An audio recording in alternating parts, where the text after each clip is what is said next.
Hi everybody, my name is Rhys Barber. I'm one of the audiologists here at Audiology Associates. Hello everyone, I'm Katie Watkins and I'm one of the trainee hearing care assistants here at Audiology Associates. So we've got 3 patients in this video for you today, all 3 of mine. Katie's giving me a hand with the voiceover today. Taylor Green's online, we'll leave, let him, he's away at the moment. So this first patient here, you can see is very thick. See that thick skin layer? Yeah. Just on the underside. So what's happened here is that skin has trapped the plug of wax behind it. Okay. So it stops that wax from migrating out. So what's happening is the skin always migrates to the outer bit of the ear canal, but it's just formed a thicker ridge. Yeah. And then the wax has obviously struggled to get past that and start to build up behind it. So we've got to take that bit of skin out first of all, but you can see it's quite a thick layer. Yeah, so I've just stopped the natural flow of the earwax coming out. You got it. So basically we're just removing that. You've got to be careful with that bit of skin because of clarinetting. Okay. So if you're new to the channel, clarinetting is basically if you suction skin or a very thin piece of wax, it can happen to sometimes. It vibrates up and down in the end of the suction, which causes quite a high pitch, and it's quite a loud, high-pitched shrill whistle. That's known as clarinetting, so you've always got to be a bit more cautious with that. Would you just automatically use a fine end then? Usually, but that one, because it was thicker, and the skin had a little bit more structure to it, so it didn't look, you know, the really, if you lift a really thin piece of skin, it's got that kind of, you can see it's very wispy. Yeah. Those types of skin tend to clarinet a lot. Or if you've got very, very thin, long, thicker strands of skin, they'll clarinet. But with that thicker skin like that, a wider section, not so bad. So I'm struggling with this one just because I'm trying to kind of move it from the outer portion of the canal, just trying to lift it off the side. But it wasn't quite enough room to lift, so I've had to go in with a Rye curette here. Just... You can see where it's all been sticking to the ears as well. The hairs, sorry. You got it. So it's obviously sticking to the ears. Tiny, tiny bits all around the outside edge. Yeah, definitely. So I've managed to get behind with the Rye curette now. Just roll in, and we do this a lot, we kind of roll the wax until you can create a little bit more of a gap to get behind it. I didn't want to pick it up though. I was trying to pick it up because the patient really wanted to see it, and it just would not go on. Every time I tried to pick it up, I thought, oh no, it's dropped again. It just would not let me pick it up. There we go. So yeah, the patient wanted to have a little look at it. But beyond that, looking lovely and healthy. Very clean. It was a nice one, that one. It was all just good. And this is the other ear canal, was lovely and clear. So I do think it was that little bit of skin right on the outside edge was just causing that bit of an issue. Now this one, you can see is quite a narrow canal just straight off the bat. Yeah. Look at the consistency of the wax here. Now this patient's been using Otex to soften before they come along. So we've been talking about Otex. Okay, I'm going to send Katie off on a mission to find out what the difference was. How does Otex work differently to olive oil? Can you remember? I can, because I literally just looked at it now before I come on the video. No pressure at all. Go on. Otex works as a solution which breaks down the wax. Yeah. It contains urea hydrogen peroxide. Oh, right, okay. So the urea part of it breaks down the proteins in the earwax, where then the hydrogen peroxide, which is an oxygen, kind of bubbles and crackles at it and lifts it off the layer of skin. Yeah, makes sense. So that's where then it draws it out. Doesn't always draw it out on its own. Yeah. But sometimes does need then suction to remove the remaining bit of it. Yeah, well done. Excellent. Yeah. So another posh word as well. It acts as a humectant. Right. Okay. Which draws the moisture out of it. So then it makes it a bit easier again then for it to naturally come out of the ear canal. Good. Yeah, so Otex is a bit more of an aggressive drop. Yeah. So we would tend to use it for much hard. It's very rare we ask patients to use Otex unless we've taken a look and it is absolutely rock solid. So Otex over here is a brand name. So in the US it would be like Debrox, anything that contains a peroxide base basically. And as Katie said, that urea just breaks all the kind of the sort of protein, so the skin and bits that are binding that wax together. And then when the peroxide bit goes in, it reacts with organic material, enzymes, so it breaks it down. So it breaks the chemical structure down into water and oxygen. And those oxygen bubbles are the bits of that's fizzing in the canal when it comes off. Yeah, that's right. Whereas olive oil, because it's an oil base, it just softens it. Yeah, because there's a lot of oil and fats, if you like, in the wax.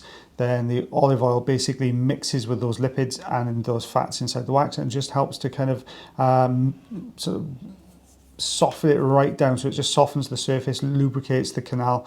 It has sort of very mild anti-inflammatory properties as well. So if you've got a sore ear, this is why they say to put olive oil, warm olive oil, not hot olive oil. Please never put hot olive oil. Only yeah, once don't do that. I got a patient who did that. Well, he didn't do it. Somebody did it to him. They boiled the oil and poured it straight in and basically just obliterated his eardrum, bless him. But yeah, just when I say warm olive oil, body temperature. If you struggle to get something to body temperature and you don't want to do it over, like a warm spoon or anything like that, just get the bottle, stick it under your armpit for about 5 minutes. It'll bring it up to body temperature, lovely, and then you can put the drops in. It won't make you feel dizzy or giddy. That's what's on there.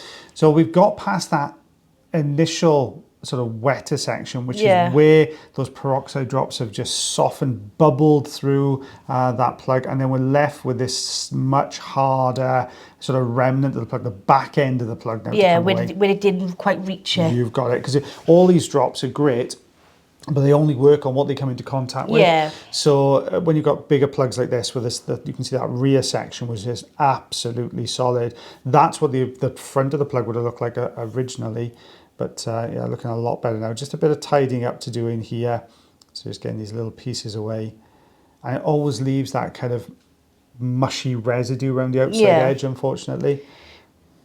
Yeah, because you don't want to irritate the canal too much, because it might have already been irritated from the Otex. Exactly right, exactly right. So yeah, when you're talking this, it alters the pH of the canal, and it does that on purpose to try and kind of loosen the wax plugs. But it has the effect then, if you use it for long periods, it's the same as bicarb. If you use bicarb for you shouldn't really use it for more than 5 days, and that then tends to cause a few issues as well. Yeah, because it says not to use Otex if you've got a ear infection or perforated eardrum. Is that the same for olive oil? Yeah, certainly with a perforation, yeah. And I think what I would do with like an ear infection, I would be, if we had a patient and we thought, oh, there's a suspected infection there, we tend to use something called ear calm a lot. If you check out the link tree in the description, all these drops and things we're talking about, there's links to those on Amazon where you can take a look at those. But ear calm is one, it's an acetic acid spray, so it does tend to help to calm any ear. Usually if it's more kind of like an irritation of the ear, it will help to calm that down. And then if you have maybe the start of an infection, and we know over here in the UK it's difficult to get in front of GPs sometimes, you can use the acetic acid spray, and it kind of slows the progress of the infection until that patient can get antibiotics then. So yeah, we tend to do that. But yeah, certainly if you've got a perforated eardrum, you don't put, try and keep those ears as dry as you possibly can, just because that whatever you put in there goes through the perforation and boom, you've got an infection straight away. Yeah, deeper issues then. You've got it, most definitely. So this last one here, this patient came through basically with some intermittent hearing problems, but you can see it was quite a big old plug, quite a thick plug in this one as well, but there was a little gap at the top which was allowing the sound through. So this was why they were getting intermittent hearing issues. They were always saying, when I wake up in the morning my hearing's worse, just because the outer bit of the ear canal's cartilage. We lay on it and the ear canal goes to that shape. Squishes it down. So it squishes all that plug into the gaps, and then that stops it from, it stops you from hearing very well. But then with your jaw movement, then when you get up and you start, I was going to say that would just naturally open back up on its own then, wouldn't it? Because your ear canal's doing this with every jaw movement. So it's just going to open those gaps up then. Got you. But nice round, like a little pellet, that one. And a little bit just underneath.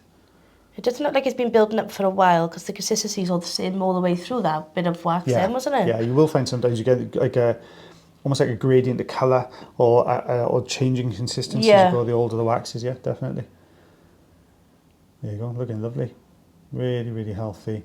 I think there was a little bit to the left-hand side. I just want to try and get that off. I just caught a glimpse of something there as I came out of the canal, and then when I lifted, it was actually quite a chunky piece. Oh yeah. It's surprising when you're doing, when you start doing your wax removals, when you go into the canal, always as you come out, just kind of angle the endoscope a little bit, just so you can see. It looked like it was a bit of a drop, like a tiny drop. That could be easily missed. I had a really interesting one yesterday, which was, you guys, if you haven't seen that one, it's a members video actually, but it was a really interesting one. So it was 2 cases of keratosis obturans, which were very, very different cases. Really interesting ones to watch. Well, guys, thank you again for watching our video today. We really enjoyed voicing it over. As I said, all the drops we mentioned earlier, if you're interested in any of those, check out the link tree in the description, and that will take you through to Amazon. They are affiliate links, so we do own a little bit of everything that you guys purchase on those links as well, just so full transparency for you guys as well. And the other thing is, if you do enjoy the videos, make sure you always like, heart, share, follow, and subscribe for us, because it does push it out to more people. What else have I got to say, Katie? Oh, if you do thoroughly enjoy the videos, you could also consider becoming members of the channel, and that way then you get to see even more videos like the one we did yesterday, which was really interesting. But as always, guys, in the meantime, take care of yourselves. Take care of your ears. And take care of one another. And myself and lovely Katie will see you again real soon. Bye, everybody. See you soon. Bye, guys.